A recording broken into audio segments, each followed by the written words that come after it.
উৎসবমুখর পরিবেশের মধ্য দিয়ে অনুষ্ঠিত হলো ডাকসু ও হল সংসদ নির্বাচনের ভোট গ্রহণ। ভোর থেকে ক্যাম্পাস জুড়ে ছিল কড়া নিরাপত্তা, আর ভোটারদের উপস্থিতি ছিল উল্লেখযোগ্য। মঙ্গলবার সকাল 8টা থেকে শুরু হয়ে ভোট গ্রহণ চলে বিকাল 4টা পর্যন্ত। নির্বাচনে অমর একুশে হল ও টিএসসি কেন্দ্রে দুটি ব্যালট পেপার সংক্রান্ত সমস্যার অভিযোগ ওঠে। বিষয়টি তাৎক্ষণিকভাবে সমাধানের দাবি করেছেন রিটার্নিং কর্মকর্তা সহ সংশ্লিষ্ট প্রশাসন। একুশে হলে ওখানে একটা ঘটনা ঘটেছে, তো এখানে সম্ভবত হল রিটার্নিং কর্মকর্তা না, এখানে পোলিং অফিসার।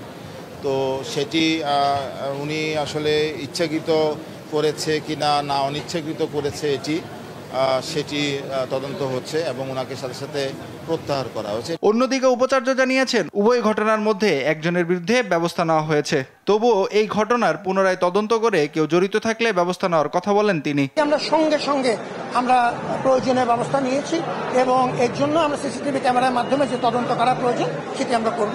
এই ব্যাখ্যাগুলো সংশ্লিষ্ট আমাদের যে রিটার্নিং অফিসার আছেন তারা আপনাদেরকে আরো বিস্তারিত বলবেন।